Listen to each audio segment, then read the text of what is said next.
the kids. Down 0-1 right now, so trying to even the score. Go to Manny Navarro, the Athletic. Manny.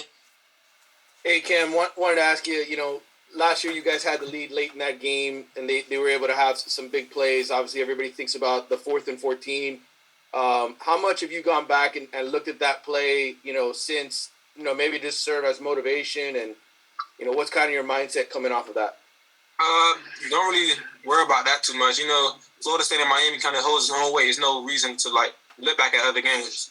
Each year is to be 1-0, and that's what we plan to be. Go to Susan Miller-Degnan of the Miami Herald. Susan. Hey, Cam. Manny kind of took my question, or I took his question. But anyway, you guys are going to have a full house, I would think, for this game. How nice is that? You're going to have a lot of fans. I think it's homecoming. What does that mean to you? And there'll be a lot of FSU fans too. It's kind of crazy that day. Love when the fans are there. Give it a great atmosphere. Just making much for a better game.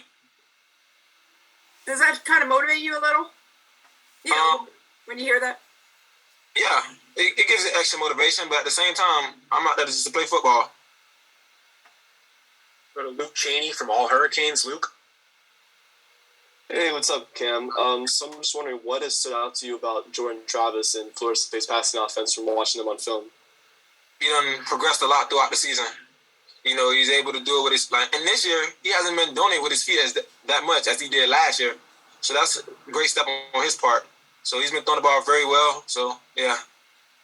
And I guess to kind of come off that, I guess what's different about him from what you saw last season?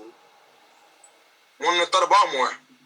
So he actually taking probably like a second or two more to actually go down the field and go through his reads before putting his head down and running. Go to Matt Shodell of Kane Sport. Matt. Yeah, hey, Cam. I wanted to get your assessment on how the defensive backs have played overall this season. Are you pretty happy? If there's something to improve, what would it be? Always something to improve on. I think we've been playing good. We could be playing great. I think the biggest thing is we just don't take plays off. If we could play every play perfectly, that would be what our goal would be. Sometimes we get beat on stuff we know, and we got to fix that. Go to Frank Tucker from Keynes County. Frank. Hey, Cam. Coach Adai took a lot of heat at the beginning of the year when there were some big plays being made in the passing game, but you guys have really cut down on that over the last few weeks especially. Can you touch a little bit on what Coach Adai has brought to the table to really help you guys develop as a group? Just like what I just said to the answer the last question, it's really just us. Coach Adai is a great coach, and his point of emphasis every time is to know your job and do your job. And sometimes we may veer off track, and that's what big plays happen. But these last few games, we made sure know your job, do your job, and do it to the best of your ability. All right, you got time for two more for Cam. We'll go to David Wilson and then back to Manny to wrap. Hey, Cam. Obviously, their number one receiver is a 6'7" guy. What is the challenge, and how do you defend a guy like that? 6'7", that's pretty hard to defend. He's been a great receiver this year.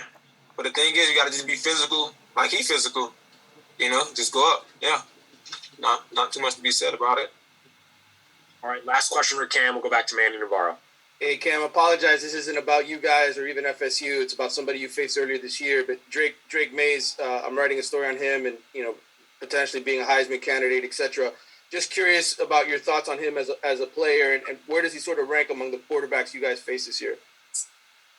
Top of the top. Drake Mays is a great quarterback. He can be a dual threat, and most of the time you look on him, and you look at him, nah, he can just sit in the pocket and just dime it up. But he's a physical runner. He won't go down by just sliding. He'll bring it to you. He move the chains. And then you got another aspect like Sam Howell used to have. He's throwing the ball deep, and it's accurate too. All right, Cam. Thank you very much for your time. Thank you. Record.